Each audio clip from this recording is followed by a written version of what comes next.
right. Thanks for coming to Healthy Eating with Plants or Plant-Based Eating or talking about whatever you want to call it. We're going to talk about plant-based eating.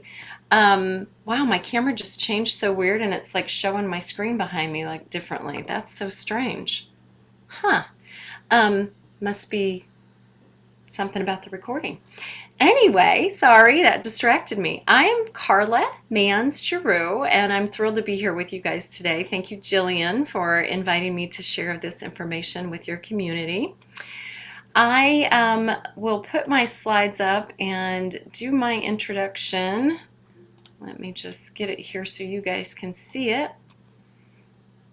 And I'm really passionate about this topic, so please jump in at any time if you have some questions or comments, your own tips and tricks. By all means, this isn't all about me. It's about us as community sharing and helping each other out and all of that stuff. So I am Carla Mancharoo. I am a metastatic breast cancer thriver. So I had my early stage diagnosis 19 years ago and went through the whole mastectomy, chemo, radiation, tamoxifen. And it was 11 years after that diagnosis that I got a metastatic diagnosis. And then I've become a health coach. I am also a longevity geek. I have a goal to live to be 100 plus. So I fully intend to make it healthy and sane, wearing kitten heels and doing yoga. So 2065 is the big party. If you want to be there, just let me know and I'll send you the invite. But I'm really passionate about healthy eating and clean living because I want to make my 100th birthday, and I certainly want to avoid any more occurrences of cancer.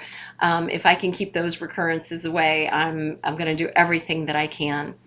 I also really want to eliminate all the toxins that I can control, because I know there's so many things that I can't control, but I can control what I eat, what I put in my body, what I put on my body. So I'm all about doing that to keep my immune system strong and to keep on going strong.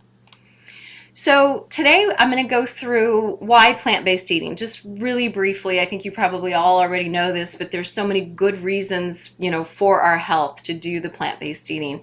And then we'll talk about what we should avoid, what we can add, the healthy changes that we can make, and some tips and tricks on how to make those changes and how to make it sustainable. And then I'll follow up at the end with just, when you want to eat out, how do you do that on a plant-based diet too? So real quick show of hands, who here is already plant-based to any degree? Okay, so we got some, yeah, okay, that's cool, good. Again, stop me at any point if you have some questions. So we know that chronic inflammation appears to underlie most, if not all, of the chronic diseases of the body today, right? And in a recent study, they indicated that the non-communicable chronic diseases like inflammatory bowel diseases, cancer, diabetes, obesity, the pulmonary, the cardiovascular, the neurodegenerative diseases are becoming the leading cause of death throughout the world. And back in 1950, only 10% of Americans were overweight or obese. That jumped to 44% in the 60s, and it's up to 72% of Americans today are overweight or obese, which is a big part of the problem. So when they looked at, and I found this evidence-based review of these different diets, what the research told us was that if you look at these 6 different types of diets, there's the low-carb diet, the low-fat vegetarian diet, the low glycemic diet, a Mediterranean diet, a mixed balance diet, and then the paleo diet. All of those, it was clear that the weight of evidence strongly supported a theme of healthy eating while allowing for variations on that theme, right? So the compatible elements are, they all limited their refined starches. They all limited sugars and processed foods and their intake of certain fats. And they put an emphasis on the vegetables and the whole plant foods, with or without lean meats, fish, poultry, and seafood. And so they came up with this. They all were consistent with the quote, food, not too much, mostly plants. And that's a Michael Pollan quote that you may have seen before. Now, I am a radical remission instructor and coach, so I would be remiss if I didn't mention the work of Dr. Kelly Turner. She researched over 1,500 cases of remission from cancer, and now her research includes looking at remissions from other diseases as well, many of those autoimmune diseases and the diseases that come from that chronic inflammation I mentioned earlier. And she found that the survivors were utilizing 75 different factors in their healing, but 10 of those were common among every single one of them. And no surprise, one of them is radically changing your diet. And they were radically changing their diet by eliminating some of the standard American diet sort of things that we do. And we'll talk more about that. But if you want to know what exactly a healthy diet is, we go back to Michael Pollan. And after reviewing hundreds of dietary studies, his research summarized, he summarized with his famous quote what he found: eat food, not too much, mostly plants. And in those studies that he reviewed, the subjects derived the most benefit when they ate unprocessed foods in their wholest forms, when the majority of their diets were vegetables, and when they, when they, is this where I was? No. Sorry, I got to get back now. I do that way too often. We were here. So when they, where was I?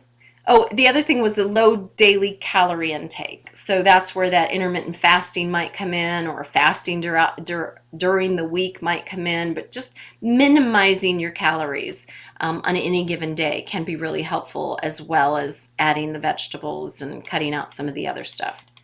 And then when you look at the radical remission survivors that Dr. Turner researched, they did a lot of different things when it came to their diet. So some of them were very specific, and they went vegan, or they went plant-based, or they went keto.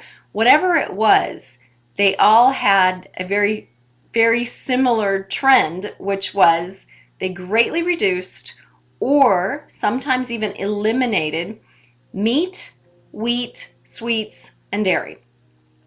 And they replaced these things with whole plant foods, veggies and fruits. And the important thing to note here is that all of this, all of these diets include eating whole organic vegetables while reducing your intake of sugar, refined grains, and processed foods. And the research shows us that making these types of dietary changes can reduce inflammation and strengthen the immune system, thereby helping your body to remove cancer cells more effectively. So, how many of you heard about a whole food plant-based diet? Or you've heard about, and you've heard about just plant-based, right? So let me just clarify. The whole food plant-based diet often also eliminates the oils, right? So if it's a whole food and it's a plant, that would eliminate oils like olive oil and things like that, whereas the Mediterranean diet does include the olive oil. And being plant-based isn't quite so restrictive. It lets you be plant-based, but with a little bit of flexibility. So keep that in mind when you're hearing things about a whole food plant-based diet, because some people can be very strict about what that means, and others are a little bit more flexible about it. So let's talk about what to avoid, or at least greatly reduce. These are your big categories, right? You're going to want to really reduce or eliminate your processed foods because they contain high amounts of poor quality fat, added sugar, added salt, added artificial color and flavor, and preservatives, right? They have a low amount of dietary fiber and a negligible amount of beneficial nutrients, and they're particularly bad for our health because higher consumption of these foods increases the risk of many diseases, and elevates the rate of all-cause mortality. Then when we look at alcohol, we all know frequent alcohol consumption has been shown to be big problems for some people. It does promote inflammation, and it may contribute to a number of other health problems like liver disease and digestive disorders, etc., etc. And of course, then there's the problem with alcohol abuse and potential depression. They're linked. People may start abusing alcohol because they're depressed, or they may be depressed because they've been abusing alcohol. It's very addictive, highly toxic.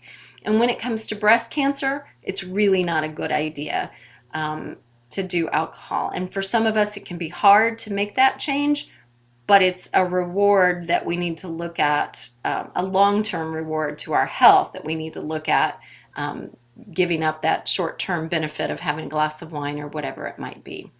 There's more risk factor for people with breast cancer, colon cancer, cancers of the mouth and throat, and liver.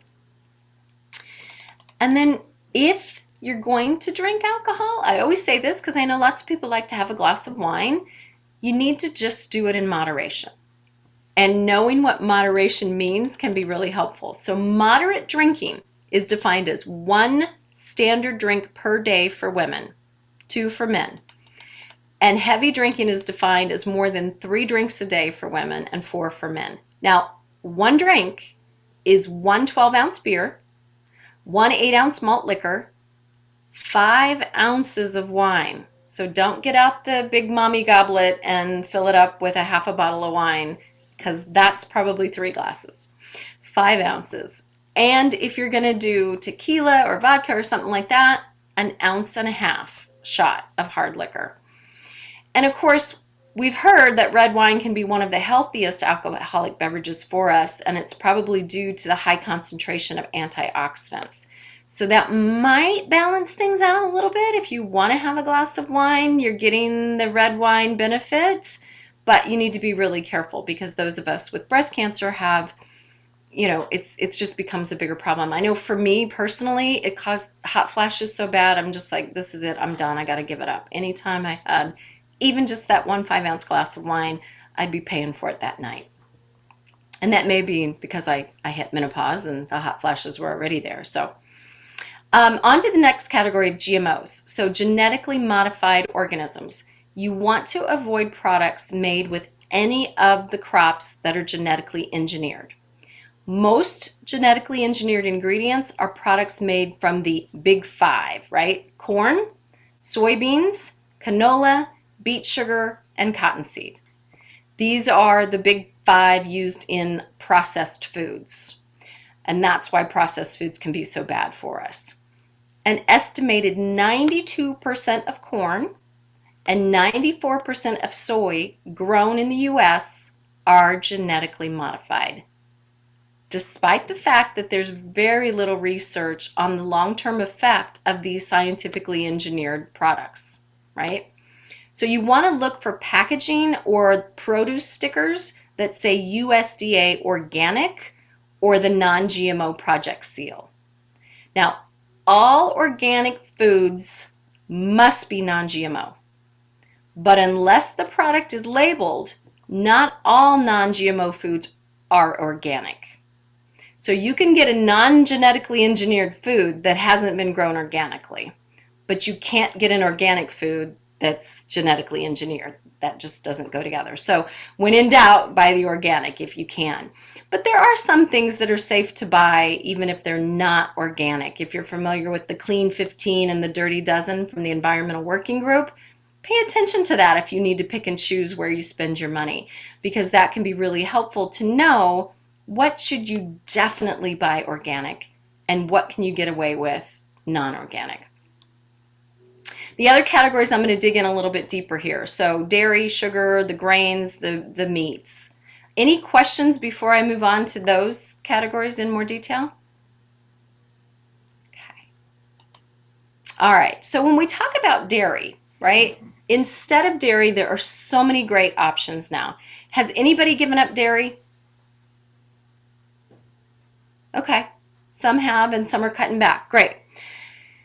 The problem with dairy is that it tends to be a repository of whatever pesticides, industrial chemicals, and other contaminants that the cow has ingested.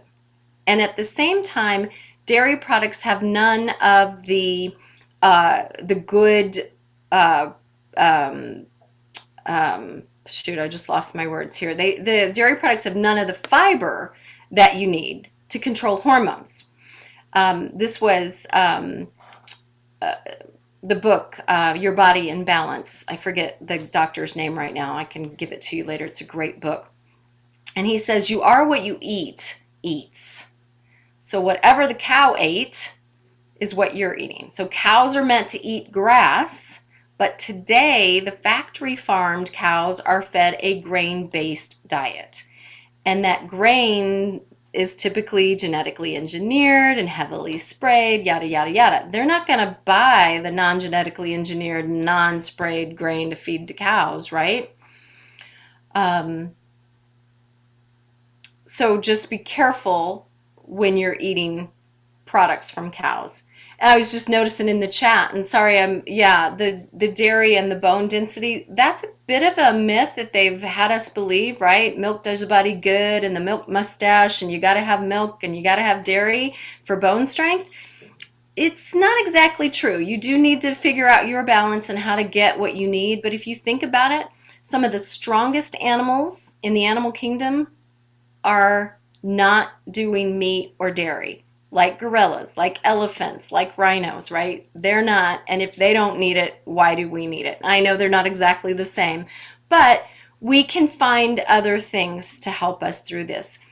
And it's probably safer to do some lean organic meat than it is some of the dairy. Now you can buy dairy that's not got all the hormones in it and not been, the antibiotic fed cows and things like that, which is definitely a much better choice, right? If you're going to step up the scale and you're starting here with dairy, start to buy the better dairy products that have no antibiotics, no hormones. But animal product, no matter how well it is raised, fed, etc., still has an animal growth factor. And that animal growth factor is what can feed cancer. So, and the other thing to think about is humans weren't meant to drink cow's milk. It's meant to grow calves, baby cows, to 600-pound cows, after all. So you can get what you need with the whole foods, the plant-based foods. Almond, soy, oat, hemp, rice milk, all of this is a good alternative. I recommend you get unsweetened and organic when possible. And be careful with rice milk. I'll talk a little bit about rice later. While it's not horrible for us, you want to be sure you rinse your rice really well because of the arsenic that is naturally uptaken in rice as it grows. And so buying rice milk, that's just go with soy or almond or hemp. And then coconut milk, oat or soy milk creamers can be good for coffee. I'm not a coffee drinker, so I've never put this to the test, but I've had good authorities tell me that when they had to switch from their creamer, that the oat and soy milk creamers were good. And as breast cancer thrivers, do not be afraid of soy. We can have a whole nother conversation about that. But my integrative oncologist has written a bunch of articles and published on the benefits of soy for women with breast cancer. It's very controversial, so you'll find people that will defend either side of that, and you need to make that decision for yourself, but you can get the information. So you're going to find tons of great nut-based soy or rice cheeses. So if you need to go from I love cheese to I can't stand giving up the thought of giving up cheese, you can try some of these new nut-based cheese if you're not allergic to nuts, right? And there's so many more on the market today, and they taste really good. But just keep in mind and be careful because these are still processed foods. So you want to enjoy them in moderation, right? You don't want to add processed nut-based cheeses and eat them all the time because it's still a processed food. And then you can go to some dairy-free, non-hydrogenated margarine when you want to have something buttered. You can make your own cheese. Ricotta cheese from tofu, cashews, basil, and lemon juice is amazingly simple to make, and it tastes great. You can make Parmesan cheese, essentially very similarly, simple and easy, using nutritional yeast. Does anybody know about nutritional yeast? A couple of people have tried that. Okay, yeah, it's great for giving a cheesy flavor to things. So with nutritional yeast, garlic powder, and chopped walnuts or almonds, you can make a great Parmesan cheese too. So there's great options out there, and the internet is full of resources for you to find recipes or bloggers that talk about this kind of stuff and provide recipes for it. Actually, just along those lines, I just recently bought Jessica Seinfeld's new book, Vegan at Times. Oh, yeah? It's really good and just simple, good, easy, fast recipes because I needed some guidance to started swapping out some easy meals that weren't Yep. like overcomplicated. Really recommend it. That's great. What was the name of it? Vegan at Times, Vegan which at is Times. also what I liked about it. It's just that Yeah, flexibility built in. It's a little bit absolutely. not quite so overwhelming. Yeah, yeah. And that's why I go with I'm plant-based because I'll eat seafood and fish Me too. Yeah. at times. Do you say you're plant-based if you eat seafood and fish? I mean, fish and like chicken? Yes, I because see. I I guess I am. thought that was like Mediterranean versus the I'm plant-based. mostly plant-based. I am mostly plant-based. I used Okay. to say, well, I'm vegan-ish because I'll eat fish sometimes. I'm like, that's confusing because, so plant-based, that's what I was trying to say. It encompasses more than we think. It's the whole food plant-based people that are really all about, no oils, no nothing, Got it. yeah. So there's a couple of different ways, and it does get a little bit confusing. Plant-based is becoming a term that's getting thrown around a lot, but you've got flexibility even with plant-based. Sorry was saying she's gotten nutritional yeast things from Daily Harvest. I heard Daily Harvest is really good. They're convenient and easy things that you can buy from them and then have in the fridge. So it is, I don't know if it's a cheat, but it's a step up from the standard American diet. So yay, you go for it. You can't always make everything from scratch every night or you'll go insane. So instead of refined grains, almost every nutrition expert agrees that the refined carbs should be limited.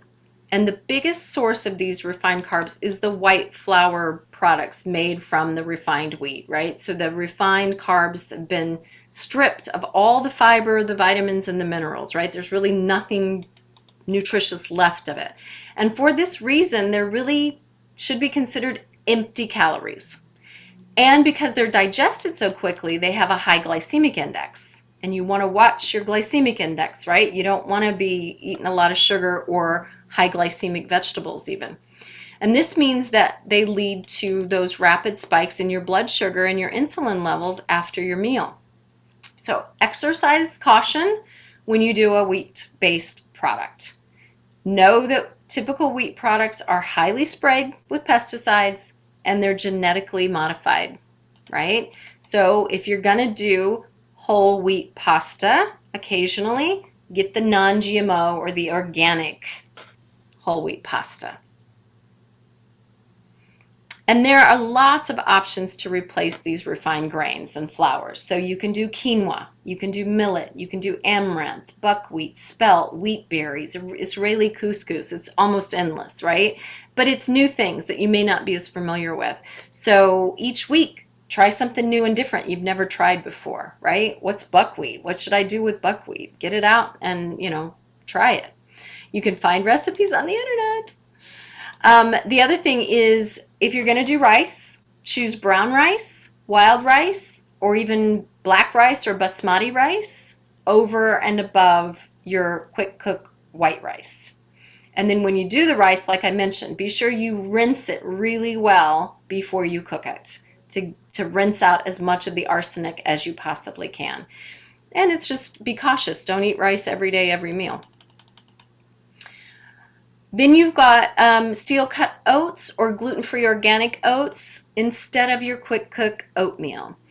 I have found a brand at the local grocery store, Mariano's, which is a Kroger store, and then certainly Whole Foods also has a quick cook oatmeal that's organic, and it seems to be a little bit better, but that would be like your first step up from, I don't know, Quaker Oats oatmeal in the packet. But you can do a really good oatmeal. I do it as a overnight oats. So steel cut oats are great when you want hot oatmeal. I just do regular oatmeal that's organic, so non-GMO, and then I put my almond milk on it overnight, and that's the next morning it's ready to go. Caitlin's question, whole wheat and sourdough breads refined. Yes, they are refined because they've had to be processed. They are better than certainly white bread. So again, on the scale of moving up to what's, much better for you. Sourdough bread isn't typically made with sugar, so that's good. Whole wheat bread, not necessarily good, but if you can find a sprouted whole wheat, they like the Ezekiel bread. I don't even know if they use wheat. The nuts and seeds, and that Ezekiel bread is a sprouted grain bread, and that's certainly better for you, and sprouted grains are easier on your digestive system. So if you're going to pick a whole wheat bread, again, non-GMO organic, not as often, maybe not something you eat every day, but it is still a processed food. And sorry, you do the steel cut oats overnight. I haven't ever tried that. I'll have to do that. Great. Thank you. So, and you guys know there's 1,000 new types of pasta, right? Gluten-free, whole grain pasta, brown rice pasta, soba noodles. There's so many different things. There's bean pastas now, and it's just, there's an endless array of things that you can substitute your pastas with. I talked about the gluten-free sprouted grain breads. There's even gluten-free baked or raw crackers that you can do. Again, still processed, but for instance, Simple Mills is the brand of crackers that I absolutely love. They're almond flour crackers. They are minimally processed. They only have like 5 or 7 ingredients in them. So when I want a cracker, that's my cracker.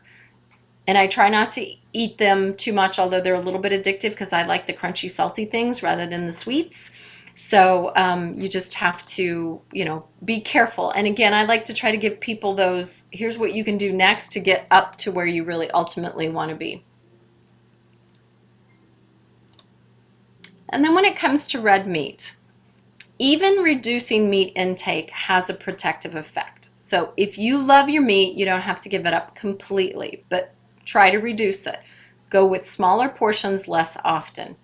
Research shows that people who eat red meat are at an increased risk of death from heart disease, stroke, and diabetes. And processed meat also increase the risk of death from these diseases. So red meat versus processed meat. Your processed meat is your bacon, your sausages, your hot dogs, right? And those meats contain high levels of sodium, which can lead to high blood pressure.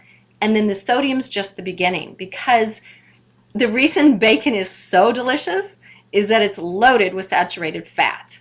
And saturated fat is linked to heart disease and obesity. And obesity then has a problem when it comes to cancer. But the danger also lurks in all of your store-bought bacon because of the amount of preservatives it contains. And the preservatives have been linked to a bunch of various health concerns, from headaches to cancer. And according to the World Health Organization, processed meat, like bacon and hot dogs, has been classified as carcinogenic. This is because of the amount of the nitrates they contain. And the study deemed these processed meats as bad for you as cigarettes. So who's still got a problem with bacon or red meat? Still loving it? I know, it was hard to give up bacon when I first did this, right? If you can get beyond it, you'll get to a point where you don't miss it so much anymore. So if you haven't been able to give it all up yet, just cut way back and do smaller portions, and then eventually see if you can cut it out completely. And here's something to note, that the average omnivore in the United States gets more than 1.5 times the optimal amount of protein, most of it coming from animal sources. So we get way more protein than we really need. And we have this thing in our head because of the marketing, because of the lobbyists for the meat industry and the dairy industry and all of that, right? We have to question what they tell us, because just because the government lets it go on a shelf in a grocery store doesn't mean it's okay for us. The government isn't really taking care of us in that way. Like, what goes in the grocery store is what will sell, and they're going to try to sell whatever they can make money on. You need to be an informed consumer and ask more questions about it and think about it. Is this really good for me? So if we're getting more than 1.5 times the amount of protein that we need, maybe when we cut back on the meat, it's not going to hurt us. But when your meals include meat, just don't overindulge. Choose the lean cuts. Avoid the oversized portions. A serving of protein should be no more than 3 ounces, 85 grams, or the visual for that would be the size of a deck of cards, right? And we're so used to getting, the giant portions. The Americans overeat everything and oversize everything. So think about a deck of cards, or taking up no more than 1/4 of your plate.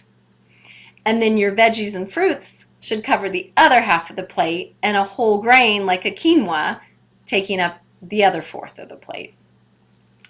And when you buy meat, get the grass finished, hormone free, antibiotic free, free range, organic. For fish, you want wild caught only, never farm raised. So you want your meat to have a pedigree, basically. You want it to be, and because it's expensive, you're probably gonna eat it less and smaller portions of it to save on that higher cost. Now, grass-finished beef versus grass-fed, okay? You've probably heard the grass-fed term, right? But here's the new thing to know if you hadn't heard about grass-finished. Grass-finished beef comes from cattle that have eaten nothing but grass and foraged for their entire lives. Grass-fed, on the other hand, might be used to label meat from cattle that were started on a grass-fed diet, but have either received supplemental grain feed or are finished on a fully grain-based diet. So grass-fed isn't what you want. Grass-finished. And if you're looking for good quality meat, you can go online and look at butcherbox.com to buy your meat from them, and you'll get that grass-finished meat. Again, you're going to pay more for it, but you're going to eat less of it.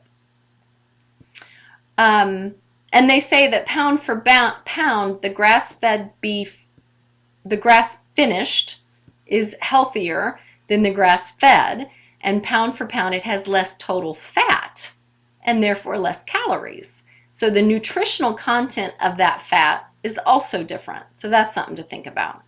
And you can see these things on the slide here, other options that you have if you want to get protein from an animal source. The white meats, the wild-caught fish, the beans and legumes, the quinoa, the portobello mushrooms make a great portobello mushroom burger. Veggie burgers, although I recommend you make your own rather than buying them when you're out. They're going to add some stuff to it. But if that's what's on the menu and that's the best option for you, go for it. Don't beat yourself up about any of it. Be gentle with yourself. So if you think about the Impossible Burger and the Beyond Meat, only on limited occasions, right? Because it's still processed. And there are additives. The Impossible Burger is genetically modified and it contains gluten. So your better option is the Beyond Meat product. because it's non-GMO and gluten-free. But again, it is processed. They use oils in them, etc. So there's, you're better off making your own veggie burger. But if you're out to eat and you can find a Beyond Meat burger or something, great, go for it. Or the veggie burger that's on your menu. Any questions about that? Or anything so far? Oh, what about cured versus uncured? So, and back to the nitrates and the bacon too. So there was a time when I would go to a special butcher. I had to drive, 40 minutes from home to find this butcher shop where it was uncured meat, uncured hot dogs, because my kids, I couldn't get, the 5-6-year-old to eat anything but hot dogs. So I went and bought uncured hot dogs and uncured bacon without the nitrates in it and stuff. And this was back before I started my whole plant-based diet. So yes, it's a better option for you, but it doesn't give you license to eat as much of it as you want, as often as you might normally. But when you want to have it, that's certainly a better option to go with uncured. Typically means it's got less of those preservatives in it and less nitrates. All right, talking about sugar. Eating too much added sugar has a lot of negative health effects, right? We all know this, but because we're so over-sugared in the United States, it's so hard. An excess of sweetened foods and beverages can lead to weight gain, blood sugar problems, and an increased risk of heart disease, among many other dangerous conditions. Here's something interesting from the American Dietetic Association. Sweet is the first taste humans prefer from birth. So we come by this honestly, right? Carbohydrates and the sugars stimulate the release of the feel-good brain chemical serotonin. So sugar is a carbohydrate, but carbs come in other forms too, like your whole grains, your fruits and your vegetables. There's some carbs there. So you kind of got to think about this. And because the taste of sugar releases endorphins that calm and relax us and offer us that natural high, why wouldn't we want them, right? They just taste good too. But that preference gets reinforced when we reward ourselves with sweet treats, which makes us then crave it even more. And with all that going for it, why wouldn't we crave sugar, right? And then we give ourselves a little bit and we just want more and we can't break the habit. So the problem comes not when we indulge in a sweet treat now and then, but when we overconsume, and that's really easy to do when sugar is added to almost every processed food, including our breads, our yogurt, our juices, our sauces, pasta sauce, salsa. Everything's got sugar in it. I look at things sometimes like, why? Why do we need sugar in that? And as Americans, we overconsume. We average about 22 teaspoons of added sugars per day, according to the American Heart Association. And the recommendation is to limit added sugars to 6 teaspoons per day for women and 9 for men. And we're averaging 22. But you got to look at the hidden sugars and cut those out. So when you really want something a little sweeter, use real maple syrup. Use honey, use stevia, use a raw organic coconut palm sugar when you're baking. Use agave, maybe. It's okay because it's low glycemic, but it's 100% fructose, which is harder on your liver. So just something to keep in mind. I don't have that sweet tooth. I've been able to cut out all those hidden sugars and all those other sugars, and I rarely sweeten anything. Not to say that I don't have baked goods sometimes that are gluten-free, vegan, gluten-free, with a little bit of a real maple syrup or something like that used for the sweetener. Whether I make it myself or I buy it from the local vegan gluten-free cafe that I love, I'm still getting a little bit, but I'm really watching everywhere else that sugar can sneak in on me because I want to control that as much as possible. Jillian's trick. Drink a giant glass of water when you're ready for some sugar. When you think you want sugar, drink the glass of water first, take 3 deep breaths, and then check back in and see if you really need it. And she says it really works. Which is true. Usually your body is craving something, and maybe it's just dehydrated and you just need to give yourself something. It doesn't have to be sugar. All right, what to add is next. Any questions up to this point? Okay. So, you know it, add more veggies and fruits, right? Every meal and every snack that you consume should be comprised of 50% veggies and fruit. Oh, I know, Jillian, those salty snacks are hard. So, who's a salty snack person? Oh, there's quite a few of us. How many of you are sugar sweet tooth people? Okay, a couple of those. All right. Oh, you raised both hands. I love that, Andrea. Sugar monster. Yeah, give it a try. See if it works for you. And then you report back to Jillian. Let her know. For a sweet tooth person, does that work? All right, so having lots of different fruits and veggies on hand is what you want to do. Have them washed and ready to eat. Make sure that they're there and you don't have to look at them and go, oh, I got to wash it and chop it. Have it done. Go to the grocery store, buy your fruits and veggies, bring them home, wash them and chop them if that makes sense. I know some things you kind of want to wait till you're ready to use it. But when it comes to your broccoli, just chop it and have it ready. It's easier to eat it. Your carrots, whatever, have it washed and ready. Another trick is to grate or finely chop and sneak veggies into everything. Your sauces, your zucchini muffins, you can add carrots, whatever. Add greens to your smoothies. Don't just have it be a fruit smoothie. Have the greens in there that are covered up by a little bit of fruit. And then load up your salads with as many vegetables as you can think of, and your nuts and seeds and beans and the good things that you want to get in every day so that you've got a truly loaded salad to eat so it's not boring.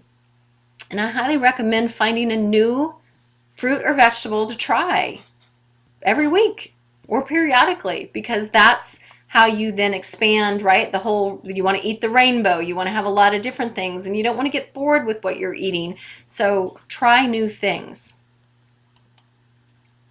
Then focus on the cancer-fighting foods too. So the cruciferous veggies are huge. You want to eat cabbage, kale, broccoli, Brussels sprouts. Arugula is a great way to get your cruciferous veggie. Put a little bit of arugula in with your salad. So grab a red leaf lettuce and a little bit of arugula so that you're getting that cruciferous vegetable every day. You want to eat one when you're on a cancer fighting journey. Berries, your blueberries, strawberries, any berries are good for you, and that's another thing you should strive to eat once a day. And even if they're frozen, that's okay because they're not always in season. Turmeric is a great thing to get used to and start adding and eating. Garlic, onions, leeks, and chives are great cancer-fighting foods that you can use. They're sort of ubiquitous. So put onions in everything and cook with your onions and cook with the garlic. Use it a lot. And then, red wine's on the list of cancer-fighting foods, but again, those of us with hormone cancers, it's probably not the best idea. So breast cancer, prostate cancer, those kinds of things, you might want to avoid it. Citrus fruits are great. Tomatoes are great, unless you're really trying to avoid nightshades for another reason, right? There's always, I got this really great plant-based diet, but I'm trying to do an anti-inflammatory diet, and I found out the nightshades are bad for me, and it's like you got to have this whole chart of things, like what do I have to cut out and what's left for me. But do the best you can each day and learn more as you go, and you'll be in good shape. Green tea is great. How many people are already drinking green tea? Green tea is something you should be drinking every day. You can drink it cold if you don't like hot tea. Always try to find your tea organic. And then omega-3s. Be sure you're eating omega-3s from fish, seafood, nuts, seeds, plant oils like flaxseed oil if you're not eating seafood. And if you eat seafood, you want to focus on the cold water fish like the salmon, the herring, and the sardines. Tuna, but you got to be careful about the mercury count in those bigger fish. So again, it's like, What can I eat that's okay? Do the best you can each day, and don't beat yourself up when you just have to go out for sushi and eat tuna. And then dark chocolate's on the list. So the darker the better. If you like chocolate, get used to dark chocolate and use that as your dessert or your reward, and keep it to a minimum, 1 square of dark chocolate to give you that chocolate taste that you like. Jillian's got a trick. She makes green tea, lets it cool, and then adds the juice to her smoothie. That's a great idea. That's really good. That's where you're getting the benefits of the green tea, but you don't have to drink it straight out. Green tea supplements, anytime you do a supplement, you're not getting the real full benefit of the whole food or the green tea itself, but it's okay if you need to do some supplements. And I do take supplements, so I'm not against supplements by any means, but we do want to try as much as we can to get our all these nutrients and things from the food that we eat. I'm going to go back up to Natalie's comment. Struggle eating fruit because sometimes the fruit has no flavor. True. I try to just buy in-season fruits because they taste better. So true. Yeah, and the taste of fruits and vegetables today is somewhat disappointing, right? Yeah. And it's a lot of the factory farming that has happened, and the overproduction, and the big, we want a big yield and we want to spray it and all of that. And, I started my own garden last summer because I'm like, I want to see, I'm not growing any fruit, but I want to see if I like, my own vegetables better. All right. Oh, be sure you add water. Who here knows they're drinking enough water every day? So for me, I weigh about 130 pounds, and I need to be drinking at least 65 ounces of water every day. And that's probably 4 of these water bottles. But I spend so much time drinking green tea that I don't get enough water. And green tea is caffeinated, so that doesn't count. If you're drinking a tea that's non-caffeinated, that counts as your water intake. If you've just put water or almond milk, almond milk has water in it, right? So that counts. But you want to drink pure filtered water, and you should be doing half your body weight in ounces. So, like I said, I'm 130, I should be drinking 65 ounces. 150-pound woman should be drinking 75 ounces. That's about 10 8-ounce glasses a day. And it's great to just know how much is this, and mark it if you want, or put a rubber band around it to say, I once, twice, 3 times. Now, how many times do you need to do that? And just keep it with you at all times to increase that habit, and just force yourself to do it. Yeah, Wendy, I'm with you. I know I'm not drinking enough water each day either, so I keep trying all those tricks, and you just got to keep after it. It's important. It's good for you. All right, some other little adds and upgrades. Ground flax seeds. You should add ground flax seeds to everything. I add it to my overnight oats. I add it to my salads. Flax seeds are really good for us. They're a superfood. Same with chia seeds, and you can add both to your smoothies. Hemp seeds and hemp hearts, same, smoothies, salads, etc. Turmeric, to get more turmeric in your diet. Add it to a salad dressing with pepper. It's more bioavailable if you eat it with pepper. This is one I do take a supplement of turmeric that has a bioavailability that helps, so I make sure I get enough turmeric. Seaweed and algae products are really good, so nori, wakame, kelp, but again, you want to make sure you get a good quality. And then your nutritional yeast, that definitely is good. Now, the one thing I will say, nutritional yeast is really handy. It's a great topping to get to know. It adds that cheesy flavor to pizzas and sauces and veggie dishes. You could put it in a scrambled tofu dish or soups. Some people will sprinkle it on their popcorn, just buy non-GMO popcorn.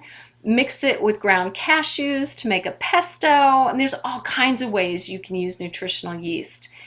And it does taste like cheese. And nutritionally, it couldn't be more different than cheese. So typically, cheeses are 70% fat as a percentage of calories. Nutritional yeast is fat-free, cholesterol-free, estrogen-free, low in sodium, high in protein, and sometimes B12 fortified.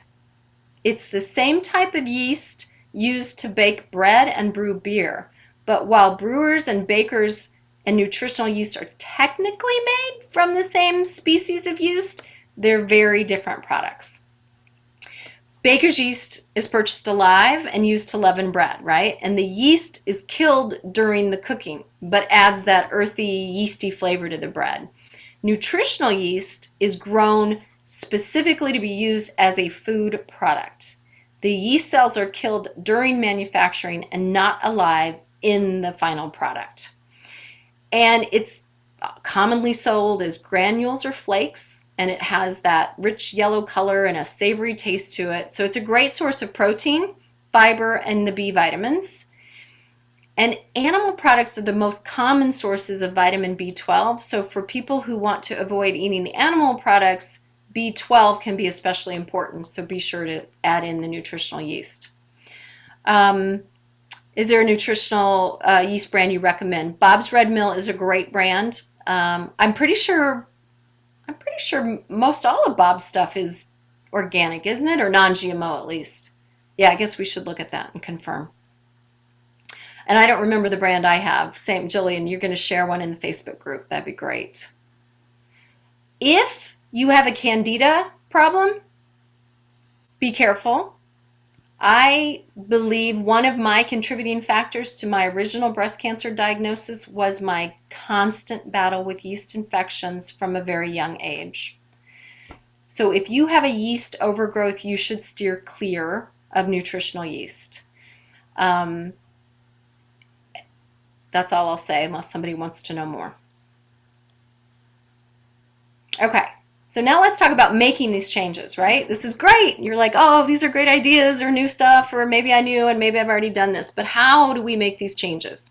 So we know that making these kind of dietary changes can be really emotionally stressful. And that could be because we're losing our comfort foods or our traditional family recipes.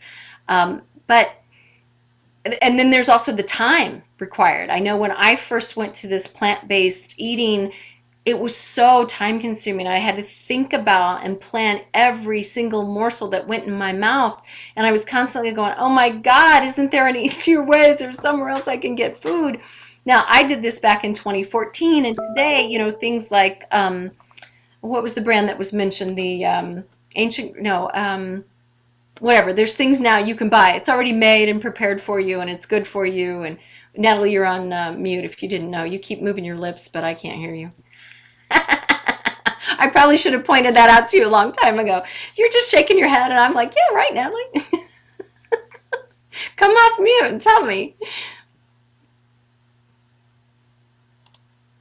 You don't remember? Okay. No, I don't. Sorry. Okay. All right. Good. All right, but learning this new way of eating, while it can be time consuming in the beginning, gets easier, I promise you. You will adapt to this new way of eating, and you know the difficulty of finding convenience foods and eating out is also a problem we're going to talk about too. And you may be the kind of person who can just jump right in and make changes overnight. I was a little bit like that, at least from a diet perspective. Like I just went cold turkey. But if you're not, you need to know that making small changes over time is still beneficial. It's okay, one step at a time. And either way, it's worth the time and the effort to improve your diet given the benefits. All right, so here's some ways to help you handle the change. We know it's hard. There are ways to get through it. And having a group to do it with can be helpful too. So you've got the iRise community to help. You sometimes need to reprogram your mind to stay positive, to do some mindset changes, to look at things a little bit a different way. And a mindset change can help you focus on the positive and the benefits. Okay? You also don't want to overcommit. So make it a micro goal. That's the best way to start and find success. Don't try to do all of it all at once. Try to do just a little bit, okay? And then reframe the loss of to be a gain. Have an attitude of gratitude about it. It isn't, I have to stop eating this. I get to eat more healthfully, to be more healthful, to improve my health, right? Try to frame it in a way that you're like, oh, this is so great. I get to do this. I'm going to be healthier. I'm going to keep recurrence away. I'm going to, improve my health and feel fit and strong. So reframe any loss. And when you catch yourself saying to somebody, oh, I can't eat that, change that to, I choose not to eat that. Make it your choice, not some sort of somebody told me I can't. So basically, don't focus on what you're giving up, focus on what you're gaining. And be sure you don't compare yourself to anybody else. We're all different. We all have a different journey. We're all going to be able to do this easier than somebody else, or that they do easier than us, right? Just do the best you can each day. And even if you have to start over again the next day, that's okay too. Be gentle and don't judge yourself. But definitely get help. Enlist the help of your family or your friends. Find people that are willing to do this with you, that you can exchange recipes with or tips with or learn with. If your family can get on board with you, that's really great. I know I didn't have 3 guys that were willing to get on board with this with me. So while there are some things I eat that they will eat with me, there are a lot of times where it's like, all right, guys, this is what I made. You can do whatever you want. Or we might make 2 different pastas, and the sauce has the meatballs separate, so they can do what they want. So there are ways to get the family involved, but to adapt if they don't. All right, lots going on in the chat. Do I need to pay attention to it? A lot of changes. Body just started gaining weight like crazy. Wow. Probably hormonal changes, sorry. Yeah. Yeah, and the teenagers are difficult. Finding a balance, that's why I say finding like the meals that are adaptable. Like we can all eat shrimp because I'm willing to eat shrimp. I buy it from Trader Joe's and I get or buy it anywhere that I can get it wild caught. They'll eat shrimp, I'll eat shrimp. But when it comes to the tacos, right, I eat black beans instead of meat, and they go ahead and make their taco meat. So it is finding ways that you can feel like you're still eating dinner together, even if you are eating something slightly separate. All right. What else? Let's move on. Any other questions or comments? Okay. French kids eat everything. I don't cook 2 meals because I want them to eat well and have good habits. That's great, Jillian. If you start that when they're little, I didn't have that when mine were little, so it was like they were already used to something. Remember I said I had to go buy the uncured hot dogs because they were so used to hot dogs? Wish I'd done it different, but hey, they're learning and they're making some changes. I can see that they've picked up some of these good habits. But let's talk about a few more strategies for change to help you. So, and these are just a few ideas. Again, I already said it, keep more veggies, fruits ready and available to eat, right? Nuts and seeds, you want to have those on hand for snacking. Try a new recipe each week. There's so many online and so many that you can get from your community. Maybe you want to buy a plant-based cookbook like the one Vegan Sometimes, Vegan at Times. Yeah. Vegan at Times. Yeah. Vegan at Times. Buy a plant-based cookbook or a Vegan at Times cookbook to give you those ideas. But I definitely recommend that you look for recipes that have a limited ingredient list and are going to take you no more than 30 minutes to do. Because if it's too much, too hard, too many new ingredients, it's going to stop you. So go for the short and sweet recipes. That's my biggest tip. Asking others for their favorite recipes, swapping recipes, or if you've got a friend willing to do this with you and you can batch cook together, or you batch cook at your house and she batch cooks at her house and then you share it, like I'm going to keep half, you take half, then you've got 2 meals and you only had to make 1. Be sure you take your lunch and your snack with you if you go to work and you're avoiding temptation by bringing that with you. And in the beginning, I always carried a snack with me like nuts because I never knew if I was going to get caught without something healthy to eat. And I would be in a little bit of anxiety about that. And I get hangry and I like, ugh, I got to have something to eat. Oh, She Glows is one of my favorite bloggers to follow, and she does have a beautiful couple of beautiful cookbooks. Oh, She Glows. Definitely look her up. Yep. All right. And then when you do get off track, just ask yourself why. Just explore what got me off track. Figure out what triggered it. See what got you sidetracked. Because knowing will help you to eliminate that trigger or that sidetrack later and just restart without judgment. Just restart. Don't throw up your hands and say, I can't do this. And that's why the micro goals are good. If you're baby stepping your way there, you're going to feel that success. And, just don't worry about the slip up. We all slip and you're learning something new. So changing your lifestyle is a long-term process. So stay in it for the long haul. And again, don't change too much at once, right? If you take those slow baby steps, that will lead to more success. You can break down your process, right? Break those goals into the smaller, simpler goals, the micro goals that are more attainable, have you feeling successful and wanting you to do more.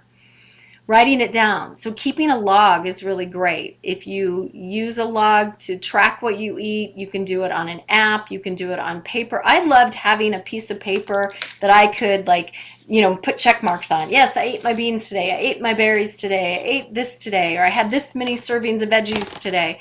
Tracking it and having check marks on a piece of paper worked great for me. And you may find that you eat unhealthy foods while you're watching television and other things. So keep track of that and figure out what the healthier substitutes are. Popcorn's okay, but not the microwave popcorn. So get the non-GMO popcorn in an air popper and then throw your nutritional yeast on it or cinnamon on it or whatever you like and keep that as your snack. And then be sure you celebrate success too. So instead of eating out to celebrate your accomplishments, maybe try a night at the movies or a visit to the library or the bookstore or watch your favorite TV show or whatever it is that brings you a little pleasure.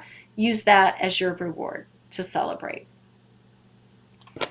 And some last tips. So don't believe the marketing claims on the label. Read the ingredient list. Watch out for the multitude of terms for sugar: dextrose, maltose, trans fats, hydrogenated oil. All those things are things you want to look at. Items loaded up with those ingredients can provide you almost twice the daily recommended of sodium and sugar that you should be getting.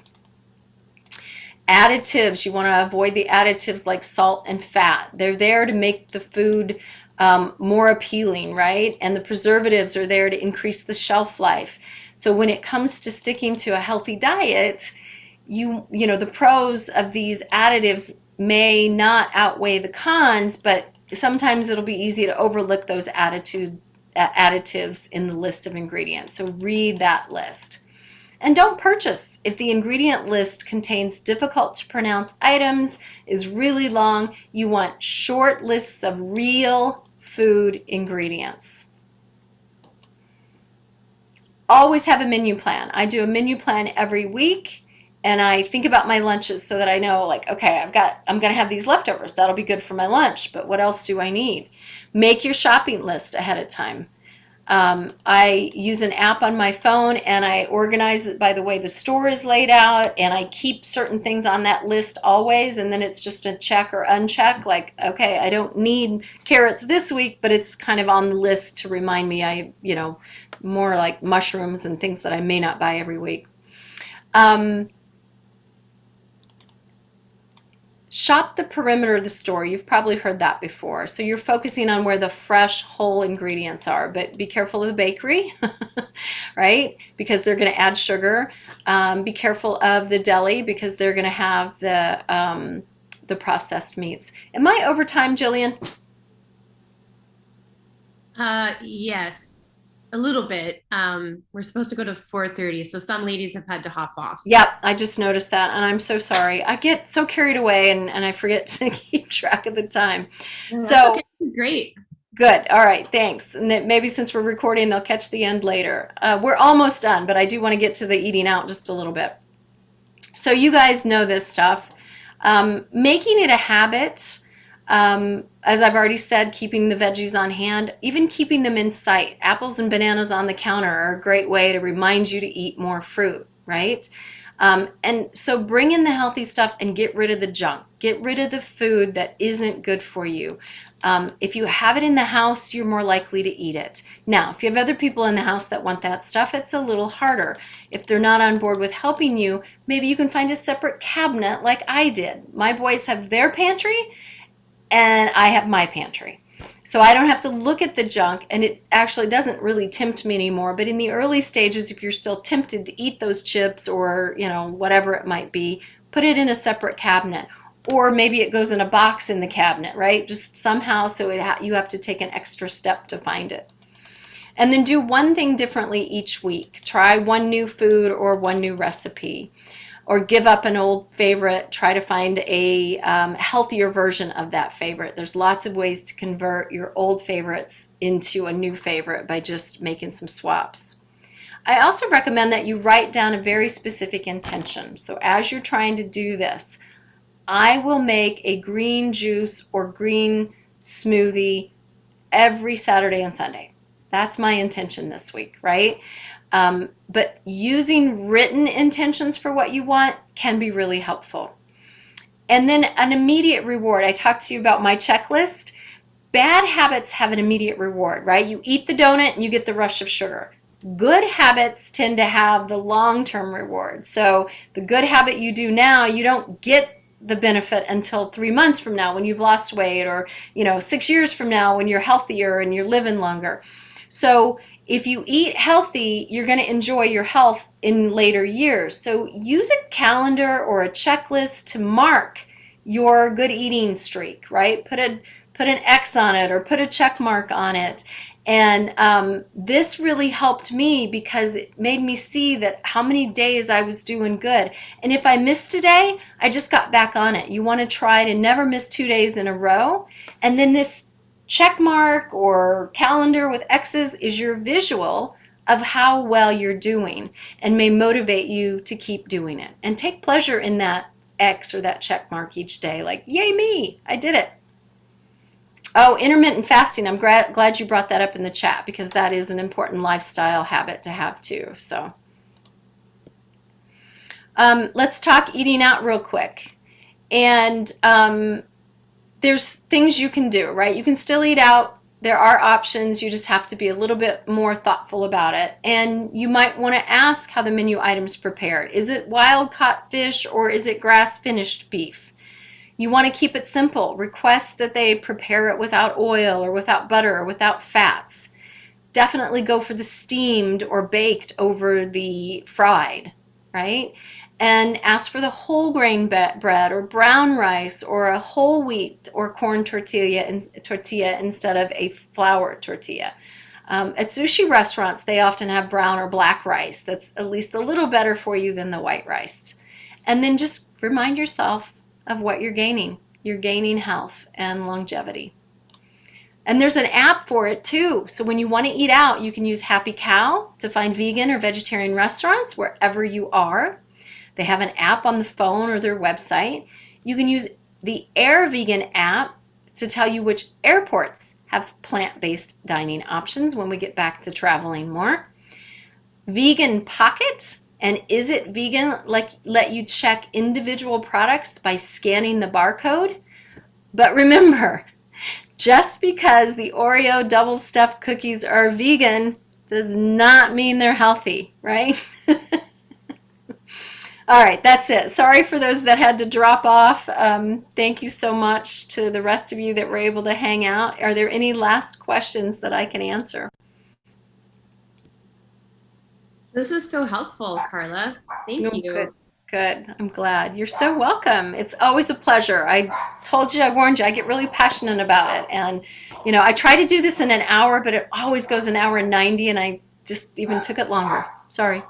That's okay. I know that the health navigators often do their cooking classes.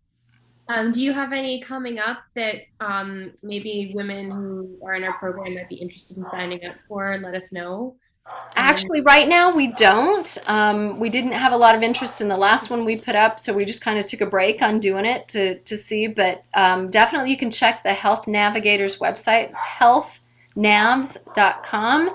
And we have different cooking classes. We have different, like I do a plant-based, like this one night this week is just a discussion, plant-based discussion. Like come together, bring your questions, bring your frustrations. I'm not going to teach the class. We're just going to talk about it and figure out where you're stuck and where you need help and share resources and things like that. So we do try to focus on these lifestyle changes and how to help people get through that. Yeah. Thanks. Well, this All has right, been ladies. great. If there's any follow-up questions, I'll follow up with this after I have the recording to share in our Facebook group with Carla's information. If that's okay, Carla, and they can reach out to you directly for information. That would be great. Yeah, perfectly fine. Here's just real quick for those of you still on my phone number, email, and our website. So yeah, feel free to reach out anytime, any questions. It's easy to answer via email or text, but you can call me too if you want. Awesome. Well, thank you so much for this, and just in honoring everyone's time. I think that we'll bring this to a close, and then if there's any future questions, we can reach out to you, Carla, with the contact information you've listed. So yes. Thank you so much. Appreciate this. Thank you. It was a pleasure. Thanks for the chance. Bye, ladies. Take care. Bye-bye. Bye. Thank you. Bye. Thank you.